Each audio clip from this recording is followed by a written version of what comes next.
I'm so sorry. I literally have had to talk to people all day, and like every person pushed me farther along that like I looked at the time, I'm like, what time is it? It's like 10:20. I'm like, I'm so sorry. Nah, don't even worry about it. It's all good. And honestly, like it's not in my character. I would have texted you right at the moment my phone died. This is why here we are where we are. Anyway, it's so crazy living in Marietta. That's actually where I was born and raised. Yeah, like that's why when you said that I was like, wow, of all places, like Marietta isn't the most So popular random. either. Yeah. I was born in Marietta Hospital. Oh wow. How long do you live in Marietta for? I lived in the Inland Empire until I was like about 8, and then I always went back because my parents were split up. My dad was in the Inland Empire, and my mom was in LA. Oh yeah, So I okay. was just always back and forth between. We lived literally everywhere in the IE. Like I've lived in Temecula, Marietta. I've lived in Riverside. I've lived in Lake Elsinore, Menifee, Paris. Like we moved around a lot. So like we lived everywhere around there. All right, yeah, I grew up in Fontana, so yeah, definitely in the Empire thing. And then when my parents separated, my mom went to LA, and my dad stayed in Fontana, then Ontario. Yeah, nice. It's the same thing. Yeah, pretty much. It's crazy. All right. Yeah. Well, I don't have an intro for this podcast. I'm very indecisive, but I do go by Tony Awdball. This is an odd conversation here with a very special guest. Mandi Rose. Yeah, the intro always throws people off. I've been getting that a lot lately, so it's interesting to get a quick response. So cool, kudos to you. All right, so let's do this. Yeah, actually, one of my friends, Sammy Joe the Fox, I remember seeing you pop up on like I don't know if you guys like worked together before. I don't know exactly how I ran into your music, but. Yeah, when I first ran into your music, it was definitely through the if you'd like to Summer Jam. That's so yeah, she's amazing. We actually grew up in the same city, and we both got like really up there in the radio world. And she invited me to her podcast interview. Not podcast. It was like an interview, and something happened. She wasn't actually there, but we ended up like connecting there. And yeah, we're both like pretty much just from the same city. Both got really involved in radio. Okay, and then so like I couldn't really find any interviews prior to this and such. I don't know if this is like your first one, like at least on YouTube wise, but yeah, there's I don't know if there's stuff on YouTube, but I know there's definitely interviews on people's like personal pages, blogs, and stuff like that. Okay. I think there's a couple on YouTube actually. I don't know. I don't watch them. Yeah, I mean, like I went to look up some information, try to find as much as I could off you, and I just been getting a lot of WWE superstar Mandi Rose. Oh, Mandi. Yeah. That girl is so hot. Yeah. I've literally looked up her name so many times and been like, oh my gosh, we like have the same name, but I think she spells hers with she spells hers with an I too, right? Actually, no, I've been seeing a Y, unless they misspell it, but yeah. Yeah, no, my name's with an I. All right, so I usually try to stay away from basic questions because I could leave that to the radio stations, but for those who don't know, where are you from and what kind of got you into music? I'm from LA, and what got me into music, I've just always been around a very musical family, and yeah, I just have like been around it my whole life. I was always like a kid who like put on performances and little like shows for my family, and then in high school I was in choir, and then after high school I had a friend who would hear me like record covers on YouTube and on Instagram, and he like got me in the booth on like one of his tracks, and then I just went back to that same studio and booked some studio time and made my own music from there. Okay. I think it was like 2016 when I really started like recording myself. Like before that, I was like I'd sang all the time. I've been to like so many talent shows and all kinds of things like that. But I sang all the time. But the thing was, I didn't want people to hear me sing. I was very like scared. And then once my friend put me in like the booth, and we made something that was pretty dope that I really liked, it just felt like super right, and then just kept on going from there. Okay. And then what would you say it was like a lot of insecurity or overthinking prior to you actually putting out work? Yeah, I definitely didn't think I was like good enough. I knew that I was times that I thought it was amazing. So I don't know. Confidence as a kid was just, or at least coming out of high school was not as high as it definitely is now. Um, you find you fall in love with it later down the line, but in the beginning I was very unsure of myself. Mm-hmm. So how do you battle against that? Yeah, I just found this music for me used to be something that it was like a hobby, I sang. Now it's for sure it's an art form that I express myself with, and it's also just a huge passion of mine. So it's just music and me, we have a different relationship than we did before, and so I that's the only way I can explain it, is that within time I grew to love it in a different way, because it kept me feeling a certain way.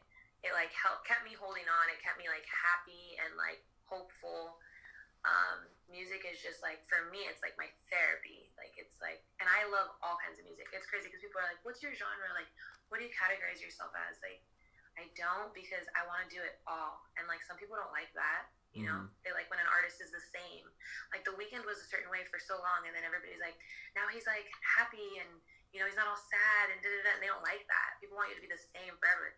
But for me, it's music should always evolve. So I listen to stuff I made before, and I'm what were you doing? And other people are this is dope, and I'm dude, I think I should take it down now. I think it's time for it to go away and never come back, Yeah. And then there's other things I listen to, and I'm wow, that was really good for the space I was in and the age I was in. And then there are other things that I wrote them as a therapy, to release things that I needed to release. Mm-hmm. And so I listen to them now, and they kind of make me sad, I listen to pain and stuff that I felt before, and I just have evolved. And I think music should always evolve, and so my music's always changing. It's never the same. Mm-hmm. I can't just say there's one sound or one me. When celebrities say they have alter egos, like Nicki Minaj, she has all these personalities in her music. I genuinely believe that that's a true thing. Mm-hmm. You can have so many different mindsets and so many different creative ideas that you can Drake, you can be anything. Mm-hmm. And he's not one thing, and people hate that. Yeah, no, I'm with you on that alter ego talk. I mean, as for myself, sometimes I'll introduce myself to so many different names, and people trip out on how many different AKAs I got. You got of course most people know me as Anthony, but then there's also Tony Awdball, which is something that's been created. A nickname. Yeah, but then you also got the 2-Minute Man, Sugar Dick Daddy with the candy nuts. Just a bunch of funny and silly ones, and I do it just to fuck with people. And then then I also have my drunk ego, which I'll call Antoine Dixon, because he's a crazy dude, which he comes out maybe once or twice a year max. But it just happens. I mean, do you have any names for your different sides of yourself? I don't. I can't lie. I don't. I think it's just, for me, it's every time I sing, it's I'm channeling a different feeling, a different time. Sometimes I even channel I remember I used to have friends who used to get their heart broken, and they tell me all these stories, and I was I'm gonna write a song about that, Mm-hmm. I can feel their pain to the point where I'm yo, I'm gonna put that in a song. And it's not, people hear it, and it's funny because people hear things and they take them either so literally, or they really just don't pay no mind. They realize it's music. It's always just music. People shouldn't take things so literally. My music, of course, will tell you way more about me than I ever will. But in the same sense, you shouldn't believe everything you hear, because sometimes you're just looking for a word to rhyme with, Yeah, that's absolutely true. You channel certain things, and then other times it's really just about the structure of it. When you're me, because I sing, yeah, but I songwrite. I have way more songs written than I do recorded. Yeah, and so how is it doing with comparing recording music and also writing it yourself, and maybe for others as well? Because you do, call yourself a songwriter from what I found as well. So how is how is it balancing the two, and let alone being more exposing yourself out there for writing music? Yeah, so I used to think that in order for you to have a good song, you should have written the song. But I definitely shifted my paradigm when I started singing songs that my friend Johnny would write for me. Mm-hmm. And when he would write them, I was so excited to sing them, because I realized yo, I would have never came up with that, I would have never done it that way. And you did it that way. And it's just like, that really shifted my paradigm, because I used to think like, to be a good singer, you had to be your own songwriter. And now I'm like, I just like think if there's a good song and someone's willing to sing it, they should sing it. Mm-hmm. You know? Like, and so that's kind of like the way I kind of think of things is like, yeah, I love to write my own music. It definitely feels really, really, really good. You know, when you know you wrote it, went in, recorded it, you know, it got mastered, and now it's in there in front of everyone. You know, now it feels good. But what also feels good is like when someone else writes you a song and you realize like, yo, I would have never ever had the ability to do this, and this is awesome. So like, yes, I'm a singer, and I think it's important to write my own songs, but I also think it's really cool to channel other people's creativities that are willing to write songs with me. My sister also does a lot of writing for me. My sister is a closet singer and a really good writer, so she writes for me as well. Oh, wow. Okay. Mm-hmm. And then you mentioned Johnny earlier. Is that also Johnny Flows from the Two Gone track? Okay. Yeah. So Johnny Flows, Flying High. So how's it collaborating together on that kind of song? Really, really, really good. Like, it's always a positive experience, and like he's so great to work with and so smart.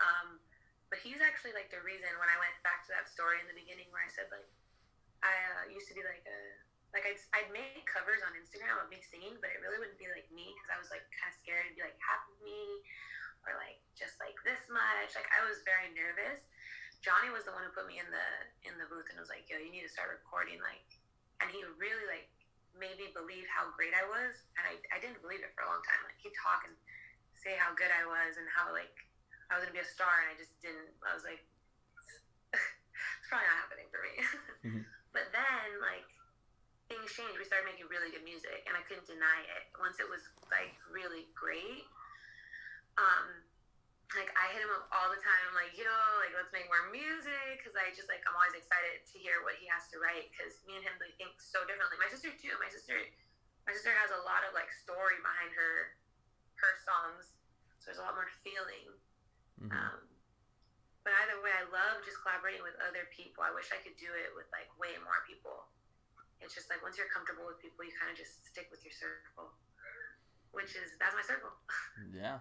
I mean, it's a blessing to have those kind of people around you, especially ones that motivate you, keep pushing you forward. For sure. So, for sure. Yeah, it works really well. And I do know that you started off, doing covers, singing, and songwriting, but dancing, you also do choreography inside your performances. Yeah. Mm-hmm. I like to dance. I was a cheerleader in high school. I was also like in dance for a little bit in high school at a class, and in college I took a class. It's a fun thing. I'm not the best at it, but I'll do it for like entertainment purposes. Mm-hmm. But it definitely is something I have to work at. It's not like singing is just like very different. Singing is you develop a skill, yeah, but like just comes naturally. Dancing is definitely not natural for me. And I try. And I also witnessed you. Well, I didn't witness it firsthand, but I did see a picture on Instagram. But I happened to go to the same concert, I believe, if not, wrong one. But you went to perform on the Dreamville stage over here in the Forum.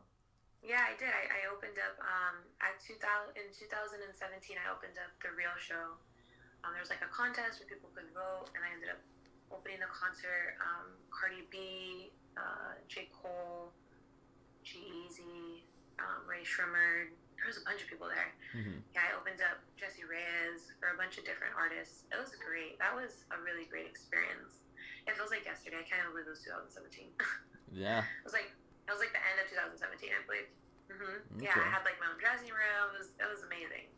Okay, so overall, how was the whole experience? Exhilarating, fun. It felt like when I was on stage, it was like I looked around and I saw, it was the first act of a long show, and so like doors open at like 7 or something, or doors open at like 6 and start at 7. So that, I think the Forum, it fits like 17,000 people. I would say there was a good 10 there when I went on. There was definitely empty seats, but I heard people and saw people cheering for me and screaming for me, and like people wanted to take pictures with me, and it wasn't even any of that. The thing is, like when I was on stage, my sister was singing backup, and I had two of my best friends dancing. I just felt like where I was supposed to be, and at that moment I was like, oh my gosh, I'm just gonna do this for the rest of my life. Yeah. Yeah. I mean, it's not like a regular opportunity just to go in front of like tens of thousands of people, and especially Yeah, I opening know. for You know others. what? So I don't really like share that too often because it was such a good memory that I feel like it was so great that I think about it sometimes, but like I was so in the moment that sometimes I forget to go back and think about the moment, you know? yeah. Because I was so in the moment. Like I got off the stage and everybody was kind of like shaking and stuff, and they're like, "Are you okay?" And I was perfectly fine. I was just so happy, and I got to watch a really great concert after, so that was great. Yeah. Because I love concerts. Absolutely. I mean, aside from performing your own artists, like I mean, not your own artist, performing your own music. What other like concerts you've been to that's like really like your favorite type of act to see live or whatnot? Like what is the best concert you've been to? So I've been to like so many concerts that I couldn't to pick one would be crazy. But recently, oh man, I've seen so many great people. I've seen that put on like the best show. I mean, I always really loved J. Cole, Kendrick. I've seen Eminem. I've seen Lil Wayne. I went to rock concerts and I've seen like Lynyrd Skynyrd and I've seen like Guns N' Roses and man, I've just seen so many people. Because I've been to like festivals too, like Coachella and like all these different music festivals. I couldn't tell you like one person because I just like I've had so many good experiences. I bet. Yeah. Yeah, literally so many. Like, because I work in radio too, so like I go to so many concerts. I was just at the Doors concert a couple months ago. I went to see Greta Van Fleet. Which is like a new upcoming band. I really like rock band. There's so many people that I've seen and I'm just like in awe of all of the talent. Yeah. I love it. I was talking to someone the other day who didn't like concerts and I was like, how? Like it's the best place. Yeah, exactly. Ever. Like even though you have to like kind of look past all the people holding the phones up, but like once you look past that, like it's still a great performance. You know what I'm saying? Yeah, my thing is like everybody's gonna enjoy it how they want to enjoy it. Some people have their phone up, some people don't. Some people, are loud, some people are quiet. I let everybody do their thing and I do mine. Yeah. Shit. So aside from those performances, you have like any memorable performances of your own, let alone even like funny and I guess encounters on the way to the event or even at the event itself? I like really enjoyed. I performed at like the House of Blues, which was great. I just love the place. I love the House of Blues. And I performed at like the craziest or weirdest place was not weird, but just different. It was called like the Federal Bar in Long Beach. Like you go down, it's like I don't know. I felt like it was haunted in there, and there's like this big like vault for like used to be like a federal bank. But those are like memorable performances. Yeah, I kind of just like sing wherever. So. Yeah. Yeah. I mean, you get it how you get it. I always tell people that, especially with this whole quarantine going on, you got to make some things happen. Definitely. Most definitely. I'm actually doing that every day. Yeah. So, I do want to kind of like dip into some of your songs right here because, I started, I guess I'll start off with my favorite one personally is Vibes. It really got me like, it got me rocking back and forth, put it on repeat, like before this interview even happened. Even like the chorus is very harmonizing, and then I don't know, I'm a sucker for harmonies, so that's why I think that's another reason why I gravitated to that the most. But yeah, that song's kind of new, and I really like that song. That song was actually written by Johnny Flows and produced by one of my coworkers. He goes by Mars Snare. And it's like, I love that song. And it's crazy because I was just thinking today, I shot a video for that song. And I just forgot about it. Like, because all of this, it was before all this craziness, but like, just like life happens and things are so busy. And I legit have a video for that song and I haven't even put it out. Wow. I was just thinking about that earlier. But the people will get it. It's just gonna obviously take me a little bit longer than I thought. Yeah, absolutely. I mean, so you did mention that you work in... Critic, Yeah, very true. I mean, it took me years to fucking start finally interviewing people. So I can only imagine how it is for, you putting out a video yourself. Oh, yeah. Like, it's incredibly difficult as an artist because you want things to be perfect. And, once it's there, it's there. And so you just have to just be sure to, like, make sure it's something you're proud of before releasing it, you know? Yeah. But it can be challenging.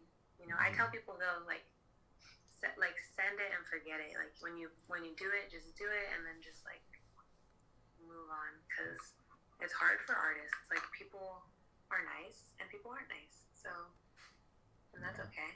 I actually haven't had like too bad of an experience with people coming and hating on my music.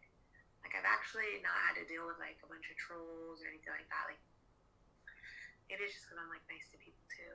But yeah, I mean, as long as you're humble with other people, people will, gravitate to you regardless. So yeah, what can you say? I'm a people person. But at the end of the day, though, numbers don't lie either. Regardless if you have haters or not, you make plays on these things. Like Row One's their most streamed on Spotify, and that kind of leads me to think, okay, do you smoke weed on your own, or is that like a certain chapter of your life or something, or no? It was definitely a chapter of my life, and it's just like, for me, it was always used in a form of medicinal purposes, especially like when my dad died. It was like the one thing that could get me to sleep. So I'm like a firm believer in it like being a medicine, and I've always been like that just because like I've seen it help people, and I've always been like in support of it. Like, do you? I've never seen someone be too crazy. Like the most is they fall asleep, eat too much, or laugh, and it's like whatever. Like, like I said, like how I said earlier at concerts, like if someone's doing something, that's them. I'm me. You can only control what your circumstances are around you. And yeah, like I think that everybody should just do whatever they're gonna do. Very true. I tell people all the time, like, if you, smoking weed isn't a problem as long as you take care of business at the end of the day. I don't smoke as much as I used to, but I just Most know, definitely. yeah, I know I'm not productive when I smoke, so that's why I rarely smoke now. But yeah, no, I think it just all depends on the person, and also I just feel like there's a mental thing that comes with like people who are smoking as an escape and people who are smoking as like it to heal. And so like there's a very like fine line, and it's very difficult to draw. Like I said, it's not mine at all to draw for other people, but I definitely can see people abusing it for sure, and putting them, making them lazy or putting them in a bad situation. But I can also see it helping people. So I'm just kind of like, yeah, no, I feel you on that. Yeah. But, I don't, this may be like a little deep part of this interview, only because I do want to salute you and thank you for making that video about your father that passed away. It's very odd to me. Still, wow, the irony of that name. Yeah, but it's very odd to me to really say this because, I don't really speak on it in interviews. I try to keep my personal life out of it, even though I talk about it still. My dad actually passed away last year. And his birthday is actually the day you released that video. The night, my dad's birthday. Your dad's birthday is April 9th? Same thing as my dad, yeah. My dad was born on April 9th and he died on April 9th. Wow, that's crazy. It's a kick-ass way to go. Yeah, shit. I think he did it like, not he did it, but I think it was like that for a reason. Some people mourn their parents' birthday, the day that they died, and Father's or Mother's Day. And me, I just have one really hard day, and Father's Day. Of course, holidays and all that kind of stuff hurts, but yeah, like I said in my video, I was in a very dark place for a really long time, like a really dark place. And I pulled myself out of it after a while, and I didn't think I was going to get through it, and it was really, really hard, but I came out on the other side of it because I knew I had to, because if you think about it, like you lose a mom, you lose a dad, you lose a brother or sister, whatever, of course they aren't going to want you to suffer, of course they aren't going to want you to be miserable, but it's like up to you, like are you just going to give up and just be completely miserable, or are you just going to keep it pushing and do something that's going to make that person proud? And it took me a really, really long time to figure out what I was going to do, but I felt like I was in autopilot. Like, I got through school, which was insane. Like, my dad had literally died, and then I had finals next week. It was insane. The fact that I was able to pass my classes, like, I remember that semester thinking, like, dude, if I could get through this moment, like, I could get through anything. Because this is, like, the hardest thing is for me to fucking look at a book and act like I cared in that moment. And all I was thinking about is, like, my dad died. Yeah. You know? Like, it didn't matter what anybody had to say. Oh, he's better in this. Like, nothing, like, anything anybody had to say, I was like, I hated it. I was like, bullshit. Like, I'm not better. It's not going to heal with time. You know, I won't survive. Like, I just was always, like, I had such a negative mindset because I was in pain. You know, like, and once the time passed, it wasn't that I wasn't in pain, but I had become stronger, and I had realized a lot of times I'm like, damn, I'll never know what my dad would have thought about whatever, this, you know, about me graduating. I'll never know what my dad would have thought about me having an album. I'll never know what my dad would have thought about this specific music video, or me performing at the Forum in front of 10,000 people. And so I used to, like, tell myself those things, right? And I get myself so sad and in, like, this depression. And then I realized I do know what my dad would say.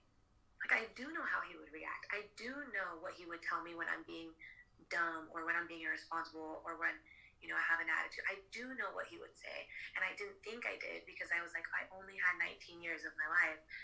But this is where it gets really crazy in my healing process. I coached a team of cheerleaders for a nonprofit in a really low-income area for kids that just didn't have anything, right? And I made these kids like my family. Like, I just really took care of them, helped them day in, day out. And long story short, one day, one of them asked me about my mom, and then my dad. And they said, well, what does your dad do for whatever, something? And I explained to them my dad passed away. And I got a little teary-eyed, and at that moment, I'm like, okay, guys, let's get in line. And one of the little girls comes up to me after, and she goes, Coach Amanda, don't be sad. She's like, at least you got to meet your daddy. My daddy died before I was born. And at that moment, like, I literally remember, like, this 12-year-old child telling me this, and me thinking, like, how selfish am I? You know, to be sitting up here and crying and saying I only had 19 years. You know, and some people don't even have one. Some people just don't even have, like, a dad in their life. You know, some people are orphans and they don't have anything, and some people, you know, can't walk, can't see. Like, people have bigger problems. You know, and I'm not saying my pain is any less important, but, like, when I started shifting myself from all the things that were wrong to all the things that were great, like, the healing process became a lot better, because, like, I realized, like, I was loved, and I did have a great dad, and he gave me a lot of advice, and he raised me to be really a great person, and, you know, he really unconditionally loved me. And so I found comfort in that as I got older, grew up, was tired of being miserable. It's like, you can only be miserable and feel sorry for yourself for so long. The world goes on. The world keeps moving. You feel like your world's over, and it's just, you walk outside and everything's the same. Yeah, very true. Death is dark, but it's just part of life. Exactly. You know, one person can be dying inside because of one death, and everybody else is, like, oblivious to it. Yeah, very true. I mean, as for myself, you know, I lost, like, pretty much everything at once. You know, like, I lost, you know, obviously my dad, and then a week later, my girlfriend broke up with me, and then had some car issues, financial issues, all happening in under 2 weeks. And so I would, you know, when people would come and talk to me about, like, some certain things that they're going through, I would kind of tell them, like, if you're able to face all these things and I'm still here pushing things forward, I'm pretty sure you can as well. And yeah, no, for sure. You know, and that's why, you know, I kind of always, like, give, like, a, like, I guess, like, take more in from those that have lost more than I have, just because it's definitely, like, a humbling experience. It kind of just keeps you moving forward and makes you think. Yeah, no, for sure. And that's the only way to go. That's the only way you can move. It's just, you know, you can fall back. You can, you know, take a step right, take a step left. But when you're done doing that, you got to just keep it pushing forward. And so I'm always just trying to do the next thing. I'm always just trying to make the next song, make the next project, get the next degree, make, do the next business endeavor. Like, I'm always trying to read the next book. Mm-hmm. And I'm just moving forward. And so it's what you got to do. Death is dark, and you can realize it's going to happen and try your best to get through it, or you can just, like, be in full denial, or, like, be just in a complete depression and suffer through it and pretty much die while you're alive, die inside. And I had to choose the other way, and it was hard. Shit.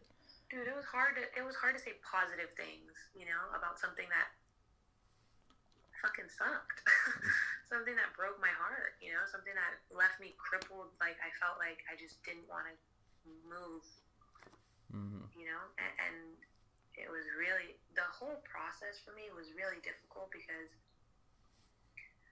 I just wasn't ready financially to help with, like, the services or anything. I was 19 years old. Like, I sucked at that moment. Like, so when he died, it's like we didn't even have a burial. Like, it was so hard. And I'm not saying it for anybody just to feel sorry for me, but just that life keeps going. Like, it sucked, but it just kept on pushing. Yeah. And I blinked my eyes and it was like 5 years. And then this year it was 6, and I was like, there's no way. And it still hurt the exact same way. It didn't. People are wrong. With time you just get used to it. With time you become a little bit stronger. But with time it doesn't hurt less. Mm-hmm. With time, sometimes it hurts more because you experience more things, and then you really want that person there. Yeah. But you have to realize that that person's with you in a different way. Their body, isn't there. But I think faith is like a big thing for me. Just faith. I turned my back on God for a little bit when my dad died because I just, why me? And then I realized that having faith was like the only thing that kept me going. So, and God was always there for me. And so I just, when I started healing, if you heard the whole video, it's like when I started healing is when I went into a chapel. I started writing like poems in a book, and slowly but surely, I felt like I rekindled a relationship with God. I felt like I could still have a connection with my dad without it being like too weird, but like still there. Yeah. Yeah, like sometimes my mom trips me out because she'd be telling me like he's visiting and stuff. I'm like, girl, that's weird. But with me, it's more of a like relationship where I know like I'm living through what my dad was, because I saw it and I respected it and I was around it. That's the way I am because that's how he was, and he was a very honorable and kind and funny, life of the party kind of guy, and that's pretty much me. Plus whatever my mom gave me, which is intense. My mom, she gave me like a very passionate, hardworking, sometimes moving too fast side of me. Like, I just always want to do more, and it's exhausting sometimes, but a lot gets done. No. I have an album though. It's dropping very soon. I can't give a date because I'm really just trying to get it right, and I don't want to rush it based on a date. So once I get it right, I'll pick a date immediately. Mm-hmm. But I have an album coming out, and it's gonna be kind of like, in my opinion, like a rebirth kind of album. It's going to be very vulnerable, but it's going to be very raw and real and like unfiltered, and I'm excited for everybody to hear it because it's really nothing like I've ever made, and I'm so hyped up about it, and nobody knows yet because nobody's heard it but me and like the producer or maybe like the engineer, but like I'm really really really confident that it's gonna be a very big turning point in my musical career because it's great. Yeah, I mean, is there anything you can speak on it? Whether it's like style or features even. So I won't speak on the features, but I will speak on the fact that it's about how I got to where I am now. It's really not like the time that I wrote it in was the transition between being completely broken and becoming more, and it's definitely a marathon and not a sprint, this whole thing. Shout out Nipsey. But, yeah, right? But I just think, like, overall, like, the the way I can describe it is like, it's like how I survived what I survived. It's my own story, and I think that people will get the way I think a little bit, and they'll see a little bit more of a vulnerable side of me that I've been terrified to show to people. Mm-hmm. You know, I wanted to, in the beginning, I wanted to be like a star. Like, I wanted to make a hit. I wanted to be like, you know, make songs about like partying and doing all these things. And in time, you change. You change as a person. Mm-hmm. And you grow. And, you know, the great thing about change is anybody can do it whenever they want. You know, it's crazy when people are like, you changed. Well, obviously, who wants to stay the same forever? Like, no, like nobody. Mm-hmm.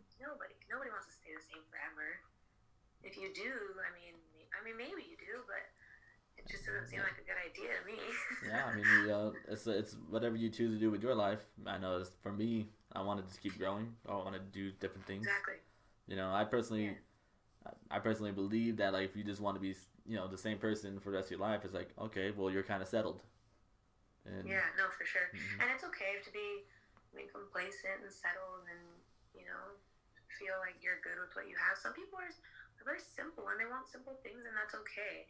And it's okay to be, you know, I was telling one of my best friends right now, I was like, we were talking about, you know, just going through like being not poor but not rich, you know. Yeah. But the thing is that there were times that I really, really struggled. But growing up, I'm not complaining because, you know, we lived with my grandparents and there was a pool. It was great. But I don't know. I just think that when you come from somewhere really dark or really hard or really challenging, and then you get to that next level, it's just way more rewarding than just getting there. Like, some people just get there. Like, some people, and other people gotta go through like the trenches. Like you gotta like really like. Some people gotta make podcasts with 0 listeners, and some people gotta make YouTubes with 0 followers, and some people gotta make songs with, you know, 0 people in the audience. Some people gotta sing to an empty room. I've sang to an empty room. It's oddly, you know, satisfying to know sometimes that there's gonna be at least 1 person, 2 people, and then other times you can pack out a room. But I think like what will feel the best is knowing that it was not easy. And knowing that it'll totally be worth it. See, everybody wants the end result, but nobody wants to do the work. Oh, absolutely. You know? And my thing is like, I'll do the work. Like, I will put in the work. Mm-hmm. So that's what kind of separates me from, you know, I think some other people is like, I will genuinely, like, when I want something, I will just go all in and get it. And so it might take me a while, but like I said, it's a marathon. It's not a sprint. And I don't want to rush. You know, some people are like in the studio 24 hours, you know, a day. Like, personally, that might work for people, but it just doesn't work for me. A song, when it comes to me, it comes to me. And when I, you know, step away from it for a little bit and then I come back to it, I can finish it. But I can't force anything. Mm-hmm. I just can't. Like, Johnny, he can just write and write and write and write. And I can write, but I feel like I need a story, I need a feeling, I need a message, I need an emotion. I've never just, like, rhymes words, you know. It's always like there's a backstory, there's something I'm imagining, there's this whole world, you know, in a song. And yeah, like, I think it's so difficult for people to hear it and see it the way you see it, but everybody's different, everybody's perception is different. Some people listen to my music and it'll hit them hard, and other people listen to it and be like, meh. So it is what it is. Yeah. But then again, that kind of separates, you know, the people that are actually there for you and people who are there for the hype. Oh, for sure. Mm-hmm. Yeah. For sure. Absolutely. So, I only have a couple more questions before we close out of here. But, you know, I kind of, you know, these are kind of like my ending questions in a sense. But where do you see yourself in 5 years from now? I see this project dropping this year. I see another project dropping next year. And I see another project dropping next year. And so that's what I see. I see growth, and I see consistency, and I see, you know, loving what I do and doing it because I love it. Mm-hmm. And so, come what may. But in 5 years, full-time entrepreneur who makes music from the comfort of her home, and puts out albums every year. Right. And performs probably on big stages still, because it's like the best. It's like the best feeling in the world. Well, true. I mean, I don't Yeah, know many people that can say they've done the same thing. You know.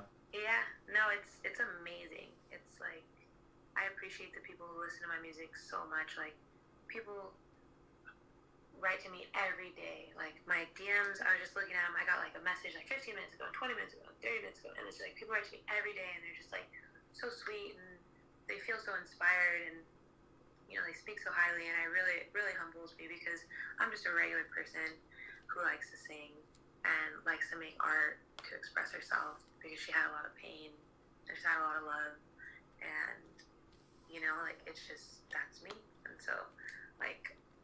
Yeah, I just think that I'm super excited for everybody to hear what I have coming next. Mm-hmm. Okay. Yeah.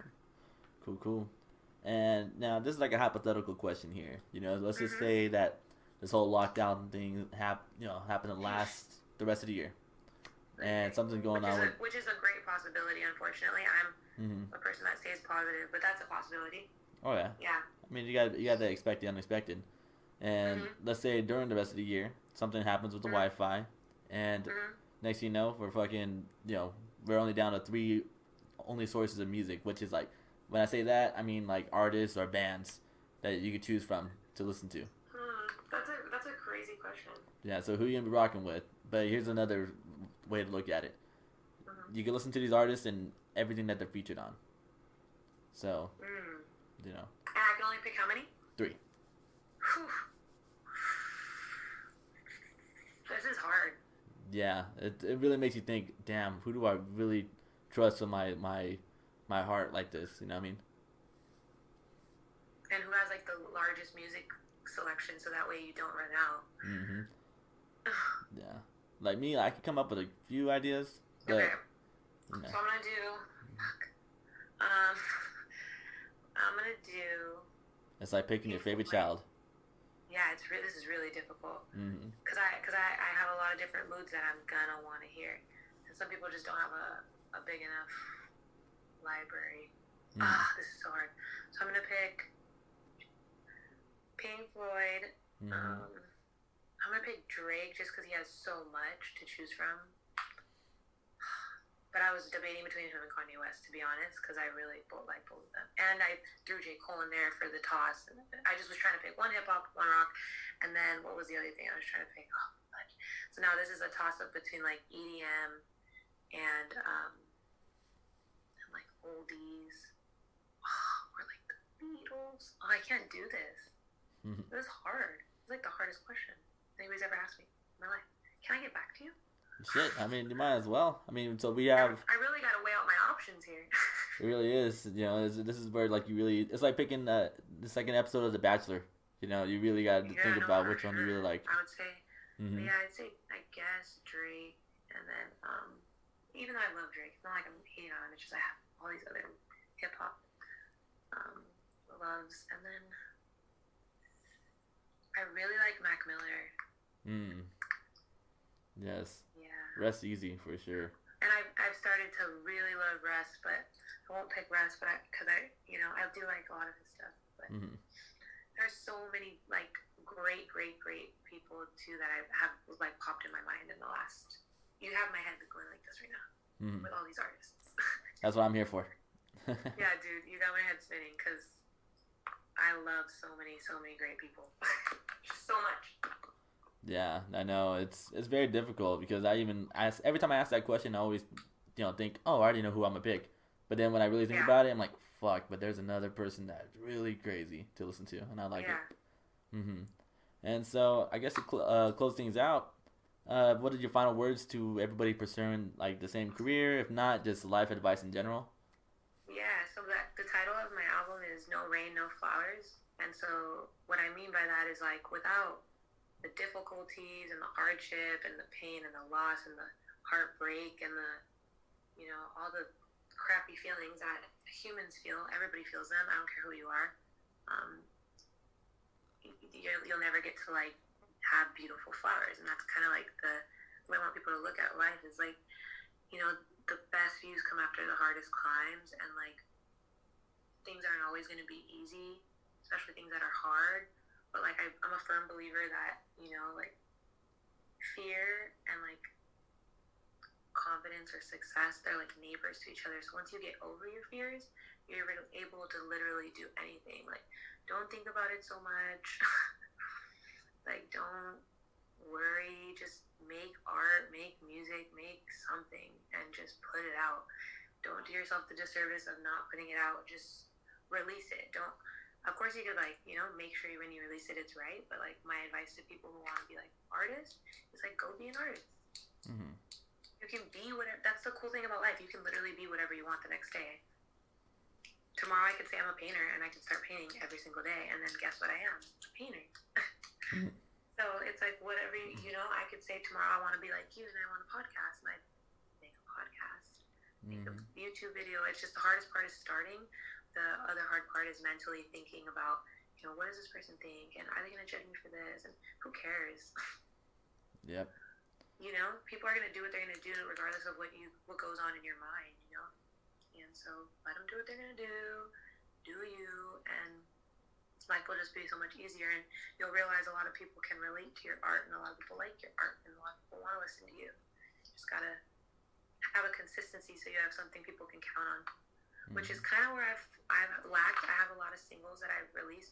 I haven't released an album since 2016, and that's a long time. Yeah. So I've put out single after single after single because I thought that's what people wanted. Because I thought, they don't want to listen to a whole album. But an album is very special, and so this is going to be very special. I'm super excited, and I plan to be more consistent. Yeah, I mean, Russ. I did listen to an interview with Russ, and he did kind of make it in a cool way to describe it, where he just got into Game of Thrones after last season. And, you know, then after watching that season, he went back from the beginning and started watching every other season. So that's kind of how he treats his music, you know. If you got introduced to the last album, there's like 11 or 12 other albums you could start from, and then, you know, see the progression. So I think that's the way that, you know, people can be viewing your music, you know, sooner than ever. Yeah, for sure. Yeah. So, one more time, you know, what's your latest album coming out again? It's called No Rain, No Flowers. All right, and then super excited for everybody to hear it. Yeah, and I know you said you don't have a release date for it, but is there any like time that you would like to, you know, get it released by? Well, I mean, I believe that it'll be out before the end of spring. I believed it to be, so. Okay. Cool. We shall see. Absolutely. Thank you again for, you know, your time. I really appreciate it. You know. And it was great talking to you. Great meeting you, and hope you stay healthy, and, you know, keep doing what you're doing because it'll pay off eventually, and it's fun to do this stuff. So thank you. No, thank you so much. You know, and you know, I know you said that you work in the radio as well, so you know, it's salute to you for that. You know, hopefully, you know, you progress inside that as well.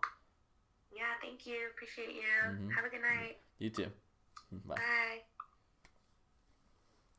Well, just like a intro, I don't have an outro either. So, I'm Tony Awdball. This is an Odd Conversation, and peace.